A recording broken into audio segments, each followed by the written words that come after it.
بسم الله الرحمن الرحیم. السلام علیکم ورحمت الله وبرکاته. امید دی چې ټول مسلمانان رونه خويندې به روغ جوړ یې او الله جل شانه تاسو ټول همدغسې روغ جوړ لره او الله جل شانه تاسو د زړونو ټول شرعي حاجتونه او جایز مرادونه پوره کا. زما مسلمانانو رونو خويندو نن درله یو وظیفه در کومه د قرض ختمېدو دپاره او د قرض نه د نجات دپاره. که زمونږ داسې مسلمانان رونه خويندې وي چې قرض یې کړي وي او حالات یې روز تر روزه نورم خرابیږي او نور هم قرضونه کوي او هغه شته هم پاتې وي، قرضدار یې هر وخت تنګوي، دی په ټینشن کې وي، پریشان وي او اوس ورسره دومره پیسې نه وي چې دا شته قرض ختم کی. نو د هغې دپاره درله دا وظیفه در کومه، دا په یقین سره وکړئ. انشاءالله الله جل شانه به ستاسو دا قرض ډیر زر تر زره ختم کی او الله جل شانه به دله د قرض نه خلاصي درکړي. د وظیفې شروع کولو نه مخکې خو زه تاسو ته ریکویسټ کوم، عاجزانه درخواست کوم، که چېرې تاسو زموږ چینل نوي سبسکرایب کړی اوسه پورې نو د الله د رضا دپاره دا ضرور سبسکرایب کړئ. دغه شان ښکلي وظایف ته په اسانتیا سره ملاویږي نو دې کې به تاسو ته هم پوره فایده او موږ ته هم دې پوره فایده وي.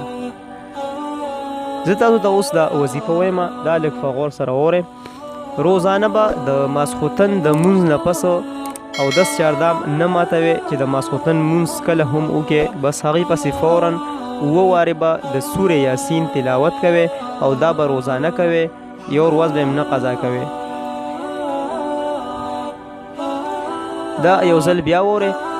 روزانه د ماسخوتن د مونځ نه پس به په وضو کې او 10 چهاردام کې 7 وارې به د سورې یاسین تلاوت کوئ او دا به روزانه کوئ، دې کې به قضی نه راولئ. نو انشاءالله ډیر زر تر زره ډیر لږ وخت کې به ستاسو دا قرض الله جل شانه ختم کی.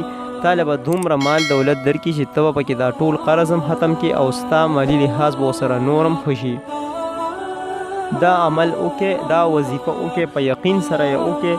انشاءالله الله جل شانه بادشاه دی، هغه هر څه کولو والا دی، هغه به ستا دا قرض ډیر زر تر زره او ډیر لږ وخت کې دا ختم کی او تا ته به تې خلاصې میلو شي. دا یو اسانه شان وظیفه وه، خو دې وظیفې سره 15 وخته مونځ کول دا به په اهتمام سره کوئ. 15 وخته مونځ چې تاسو کله هم کوئ نو ستاسو هر یو مسله به الله جل شانه بغیر وظیفو ختموي. بس په الله پوره یقین ساتئ، انشاءالله الله جل شانه به در سره غیبي مدد کوي. او چې کله بیا تاسو 15 وخته مونځ سره داسې وظایف کوئ، نیک اعمال کوئ، د دې اثر به بیا نورم ډیر زیاتی. ستاسو دا چې کوم شرعي حاجتونه دي، مرادونه دي، یا د مشکلات نه د ختمېدو دپاره څه وظایف کوئ، څه اعمال کوئ، د دې اثر به نورم ډیر زیاتی او الله جل شانه به ډیر زر تر زره په تا رحم و کرم وکړي او ډیر زر تر زره به تا د داسې مشکلات او مصیبتونو نه خلاص کړي او تا ته به ترې نجات میلو شي.